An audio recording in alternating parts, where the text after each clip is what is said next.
टोंक से बड़ी खबर आ रही है। खाद की किल्लत के बाद किसान लाइनों में खड़े हैं। सुबह 6 बजे से किसान दुकान खुलने का इंतजार कर रहे। बड़ी संख्या में महिलाएं और किसान खाद लेने पहुंची हैं। देवली रोड इफ्को बाजार के बाहर किसानों की भारी भीड़ है। खाद नहीं मिलने से नाराज किसान नारेबाजी कर रहे। कृषि विभाग के अधिकारी नहीं सुन रहे किसानों की समस्याएं।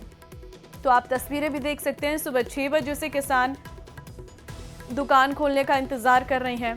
बड़ी संख्या में महिलाएं और किसान खाद लेने के लिए पहुंचे हैं। देवली रोड इफ्को बाजार के पास किसानों की भारी भीड़ है। दौलत संवाददाता इस वक्त हमारे साथ हैं, उनसे जानकारी ले लेते हैं।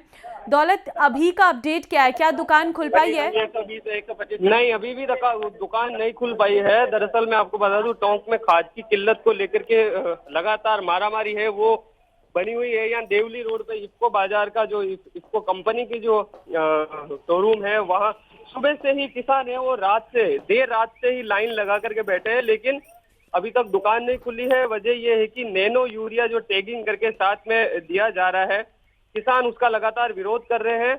और हालांकि अब किसानों की मजबूरियां हैं वो ले भी रहे हैं, लेकिन बड़ी संख्या में लोग यहाँ पर मौजूद है।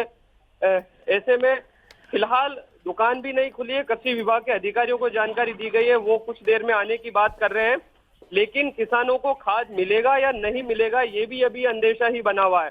बताया जा रहा है कि 3,000 से 3,500 कट्टे इस यहाँ पर गोडाउन में रखे हुए हैं। 400 से 500 किसान है वो कोई 3 बजे आकर के बैठा है यहाँ पर, कोई 4 बजे और कई सुबह 6 बजे से लगातार यहाँ लाइनें हैं, महिलाओं की अलग और पुरुषों की अलग, और बड़ी संख्या में किसान है वो खाद का इंतजार कर रहे हैं। लेकिन ना दुकान खुली, ना कृषि विभाग का कोई अधिकारी अभी आ पाया है, ना ही कोई प्रशासन का किसी भी तरह का लेकिन कोई। ये दुकान खुली क्यों नहीं है दौलत? क्या कारण बताए जा रहे हैं? देखिए, खाद की किल्लत है। ऐसे में हो सकता है खाद कितनी है, किसानों की संख्या ज्यादा है। दूसरी बात है कि नैनो यूरिया जो है, लिक्विड नैनो यूरिया, उसकी टैगिंग कर रखी है कि खाद के 3 कट्टे 4 कट्टों पे एक वो बोतल 600 रुपए की आती है, वो लेना कंपलसरी है। ऐसे में किसान है उसका लगातार विरोध कर रहे हैं। तो जैसे 3500 कट्टे यहाँ, तो लगभग 600 जो आज नैनो लिक्विड तरल बोतल बिकने वाली थी वो नहीं बिकेगी, क्योंकि किसान नेता भी यहाँ आ चुके हैं और बड़ी संख्या में किसान है वो विरोध कर रहे हैं।